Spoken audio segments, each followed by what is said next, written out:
नमस्कार। खबरों की खबर में आपका स्वागत है। हिंदुस्तान और चीन की सेना बॉर्डर पर आमने सामने है, लेकिन विपक्ष की कुछ पार्टियां सरकार पर ही सवाल उठा रही हैं। लोग हैरान हैं कि विपक्ष नेशनल सिक्योरिटी के मामले में भी सरकार के साथ नहीं है, सेना के साथ नहीं है। लेकिन इस बीच एक ऐसा खुलासा हुआ है जिससे कांग्रेस पार्टी की काफी किरकिरी हो रही है।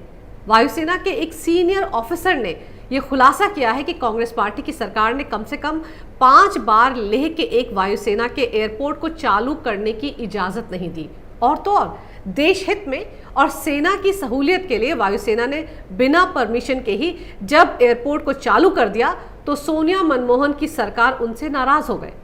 एक्सपर्ट्स बता रहे हैं कि इस खुलासे के बाद लोग कांग्रेस की नीतियों के साथ साथ कांग्रेस पार्टी की मंशा पर भी सवाल उठा रहे हैं, क्योंकि ये खबर ही ऐसी है जिसे सुनकर आपके भी होश फाख्ता हो जाएंगे।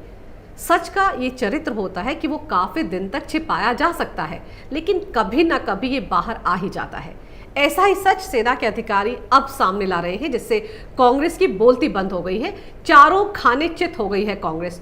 हो भी क्यों ना, एयर मार्शल प्रणब कुमार ने इस बार लद्दाख में चल रहे तनाव के बीच बाउंसर ही ऐसा फेंका है कि चीनी प्रेमी कांग्रेस को दाएं बाएं कुछ सूझ ही नहीं रहा है। शर्म से डूबी जा रही है कांग्रेस। सच में शर्मसार होने वाली तो बात ही है। आप देश की सुरक्षा से समझौता कैसे कर सकते हैं? है कोई जवाब कांग्रेस के पास? 2008 में तो यूपीए की ही सरकार थी। फिर चीन के पास भारतीय सीमा में दौलत बेग हवाई पट्टी के इस्तेमाल से इतना परहेज क्यों था? देश की सुरक्षा के लिहाज से जो बात बेहद जरूरी थी उसे करने की इजाजत उस वक्त के डिफेंस मिनिस्टर ने क्यों नहीं दी? सवाल ये उठता है कि क्या वायुसेना को इस एयर स्ट्रिप का इस्तेमाल करने की इजाजत डिफेंस के अधिकारियों ने नहीं दी, या डिफेंस मिनिस्टर ने नहीं दी, या खुद प्रधानमंत्री मनमोहन सिंह ने नहीं दी, या फिर ऑर्डर 10 जनपद से आया था? क्या खुद उस वक्त की कांग्रेस अध्यक्ष सोनिया गांधी ने यह ऑर्डर दिया था? जिस किसी ने भी देश की सुरक्षा को दांव पर लगाकर यह फैसला किया था उसे जवाब देना ही होगा।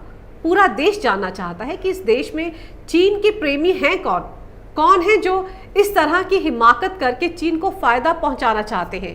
कौन सी पार्टी है जो चाइना के साथ अपने निजी फायदे के लिए देश को इतना बड़ा नुकसान पहुंचाती रही है? दरअसल इस वक्त भारत और चीन के बीच पूर्वी लद्दाख में सीमा पर तनाव बना हुआ है, और लद्दाख में चल रहे तनाव के दौरान दौलत बेग ओल्डी हवाई पट्टी का इस्तेमाल हुआ है, और इसी स्ट्रिप का इस्तेमाल कर इलाके में बड़ी मुस्तैदी के साथ भारतीय सैनिकों की तैनाती की गई। सेना को लॉजिस्टिक्स सपोर्ट समय से पहुंचाने के लिए भी इसी एयर स्ट्रिप का इस्तेमाल हो रहा है। ऐसे में ये दौलत बेग ओल्डी एयर स्ट्रिप कितनी महत्वपूर्ण है, आप इसका अंदाजा आसानी से लगा सकते हैं। लेकिन ताज्जुब इस बात का है कि चीन के साथ 1962 की लड़ाई के बाद बनाई गई ये एयर स्ट्रिप 1965 से लेकर 2008 तक नॉन ऑपरेशनल थी, यानी कि करीब करीब 43 साल तक एयर स्ट्रिप का कोई इस्तेमाल ही नहीं हुआ। मई 2008 में वायुसेना के तत्कालीन vice chief air marshal Pranab Kumar Barbora ने इसे दोबारा शुरू किया था। उनका कहना है कि 5 बार यूपीए सरकार से इस एयर स्ट्रिप को शुरू करने की इजाजत मांगी थी वायुसेना ने, लेकिन जब इजाजत नहीं मिली तो उन्होंने देश हित में बिना पूछे ही इस एयर स्ट्रिप का इस्तेमाल कर लिया। गौरतलब है कि लद्दाख की ये दौलत बेग ओल्डी एयर स्ट्रिप दुनिया की सबसे ऊंची एयर स्ट्रिप है। ये 16,614 फीट की ऊंचाई पर है। इसे एडवांस लैंडिंग ग्राउंड भी कहा जाता है। अब सवाल ये उठता है कि इतने साल तक ये एयर स्ट्रिप किसको खुश करने के लिए बंद रही? कौन था जो इसे बंद रखने का दबाव कांग्रेस सरकार पर डालता रहा? वैसे चाइना के साथ कांग्रेस के रिश्ते कैसे हैं, ये तो जग जाहिर है।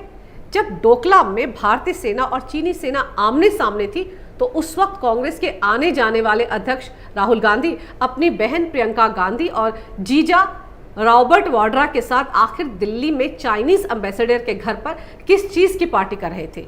ऐसी क्या मजबूरी थी या ऐसा क्या अर्जेंट काम था कि वो ये भी भूल गए कि उनके अपने देश के सैनिक डोकलाम में चाइना के साथ मुकाबला कर रहे हैं?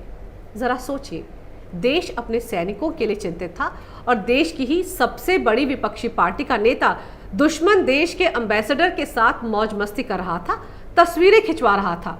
आखिर कांग्रेस के चाइना के प्रति लगाव की वजह क्या है? क्या उनके नेताओं को चाइना पैसे देता है? ऐसा क्या करती रही है वहां की वामपंथी सरकार कांग्रेस के लिए कि पंडित नेहरू ने चाइना को यूएन सिक्योरिटी काउंसिल में परमानेंट सीट दिलाने के लिए बाकायदा उनकी पैरवी की थी। हिंदी चीनी भाई भाई का नारा दिया था। 1962 की जंग होती है, इसके बावजूद कांग्रेस का ये प्रेम कम होने की बजाय और परवान चढ़ता चला जाता है। आज कांग्रेस के नेता कोरोना काल में मजदूरों की गरीबी को लेकर छाती पीट पीट कर रो रहे हैं। उनकी दुर्दशा दिखाने के लिए पाकिस्तान से लेकर अफगानिस्तान और बांग्लादेश की रोहिंग्या की तस्वीरें चस्पा चस्पा कर ट्विटर पर रो रहे हैं। तो जरा अपनी पार्टी का इतिहास खोलकर क्यों नहीं देखते? जब कांग्रेस के शासनकाल में भारत का बाजार चीनी माल के लिए खोल दिया गया था, तब क्या इन गरीब मजदूरों की चिंता नहीं हुई थी? देश में आज चीनी माल की जो बहार छाई हुई है, आखिर उसके लिए कांग्रेसी सरकारों की नीतियां ही तो जिम्मेदार है। होली पे रंग चीनी, दिवाली पर लक्ष्मी गणेश चीनी, पटाखे चीनी, दिए चीनी, लाइट्स चीनी। तब देश के अंदर जो छोटे छोटे घरेलू उद्योग थे, उनका ख्याल कांग्रेस को क्यों नहीं आया? आज एमएसएमई के नाम पर जो केंद्र सरकार की नीतियों पर सवाल उठा रही है कांग्रेस, जरा अपने गिरेबा में झांक कर देखे कि उसने सत्ता में रहते हुए क्या किया था। जब हर छोटे बड़े सामान के लिए चीनी आयात बढ़ाया जा रहा था, तब इन एमएसएमई के बारे में अगर कांग्रेस की सरकारों ने ठोस कदम उठाया होता तो आज इनकी तस्वीर कुछ और होती। कांग्रेस ने चीनी आकाओं को खुश करने के लिए अपने देश की अर्थव्यवस्था को तो तहस नहस कर दिया, साथ ही अपने देश की सेनाओं पर भी पहरे लगा दिए। वो अपने सामर्थ्य के हिसाब से काम ना कर सके, इस पर भी बंदिशें लगा दी। चीनी क्यों, पाकिस्तान के प्रति भी कांग्रेस का नरमी भरा रवैया आज देश के लिए खतरनाक स्तर पर पहुंच चुका है। पाकिस्तान पर कांग्रेस हमेशा मेहरबान रही है। अगर सख्ती से कांग्रेस ने अपने राज में पाकिस्तान की नकेल कसी होती तो कश्मीर में आतंकवाद का नामो निशान नहीं होता। और तो और 26/11 के आतंकवादी हमले के वक्त ही यूपीए सरकार का रवैया देख लीजिए। वाइस एयर चीफ मार्शल ने इस बारे में भी बड़ी बेबाकी से यूपीए सरकार की रक्षा नीतियों पर सवाल उठाया है। उन्होंने आरोप लगाया है कि उस आतंकवादी हमले के बाद भी वायुसेना पाकिस्तान पर एयर स्ट्राइक करने के लिए पूरी तरह तैयार थी, लेकिन पूर्व प्रधानमंत्री मनमोहन सिंह इसके लिए कतई राजी नहीं थे। खैर, मनमोहन सिंह खुद तो कोई फैसला ले ही नहीं सकते हैं, ये तो हम सब जानते हैं। ऐसे में सवाल फिर यही उठता है कि क्या डिफेंस ऑफिशियल्स ने इसकी इजाजत नहीं दी, या डिफेंस मिनिस्टर ने, या फिर इस बार भी ऑर्डर 10 जनपद से ही आया था? जरा सोचिए, देश की आर्थिक राजधानी पर सबसे बड़ा आतंकवादी हमला हुआ था, 250 से ज्यादा लोग मारे गए थे, पुख्ता सबूत मिल गए थे कि इसके पीछे पाकिस्तान का हाथ है। इसके बावजूद मनमोहन सरकार ने वायुसेना को पाकिस्तान पर एयर स्ट्राइक करने की इजाजत नहीं दी, जिसे लेकर वायुसेना और देश की फौज में काफी गुस्सा भी था। लेकिन मनमोहन सरकार देश की सुरक्षा के लिहाज से क्यों इतना महत्वपूर्ण कदम नहीं उठा पाई? दरअसल ये तो वो उदाहरण है कांग्रेस के चीनी और पाकिस्तानी प्रेम के, जो कांग्रेस ने लाख छिपाए पर सामने आ ही गए। लेकिन ऐसे कई और समझौते हैं, कई और राज हैं जो शायद कभी सामने आ ही ना पाए। कांग्रेस की राजनीति में दरअसल जो वोट बैंक का पेंच है ना, वो उसे कभी उसके फायदे से ऊपर उठकर देश के बारे में सोचने का मौका ही नहीं देता। सेकुलर और लिबरल होने का जो जामा कांग्रेस ने पहना हुआ है, वो भी उसे देश के हित के बारे में सोचने का मौका ही नहीं देता। वरना सोचिए, 1962 की जंग के बाद तो भारत को पाकिस्तान से ज्यादा चीन के साथ लगने वाली सीमा पर बुनियादी ढांचे को मजबूत करने की तरफ ध्यान देने की जरूरत थी।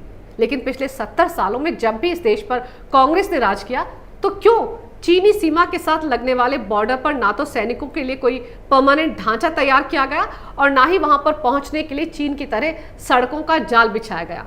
देश की सुरक्षा के लिहाज से तो सालों पहले इस इलाके में सेना को रसद पहुंचाने के इरादे से सड़कें बन जानी चाहिए थी।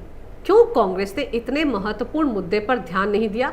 क्या उसने ये जानबूझकर किया या फिर किसी के दबाव में आकर इसे नजरअंदाज किया? कांग्रेस के नेता तो नेता, जो इनके लुटियन पत्रकार हैं, खान मार्केट गैंग है, टुकड़े टुकड़े गैंग है, इन सब के हित भी चीन और पाकिस्तान से जुड़े हुए हैं। कितनी बार खुलासे हो चुके हैं कि किस तरह से लुटियन पत्रकारों की जमात पाकिस्तान के पेरोल पर है, कैसे वो देश को बदनाम करने के लिए पाकिस्तानी खुफिया एजेंसी ISI के इशारों पर फेक स्टोरीज बनाते हैं। और अब तो कोरोना काल में चाइना भी भारत विरोधी एजेंडे को खुलकर हवा दे रहा है, पानी की तरह पैसा बहा रहा है ताकि उसके यहाँ से अपना बोरिया बिस्तर समेटने वाली कंपनियां भारत में डेरा ना डाल पाए। चाइना को क्लीन चिट देने वाली और भारत को बदनाम करने वाली कितनी अनगिनत फेक कहानियां आजकल विदेशी अखबारों और सोशल नेटवर्किंग साइट्स पर बेची जा रही हैं। और तो और कितनी एनजीओ हैं जो पाकिस्तान और चीन के पैसों पर पल रही हैं। उन्हें भी फेक प्रोपेगेंडा चलाने के लिए बाकायदा इन देशों से करोड़ों का फंड मिल रहा है। इन सब की हकीकत सामने आनी चाहिए। लुटियन और खान मार्केट गैंग की आमदनी के जरिए की भी जांच होनी चाहिए। इतने बड़े बड़े बंगले और बैंक बैलेंस आखिर आ कहां से रहा है? कौन इनके विदेशी दौरों को स्पॉन्सर कर रहा है? ये सारी हकीकत इस देश के लोगों के सामने आनी चाहिए।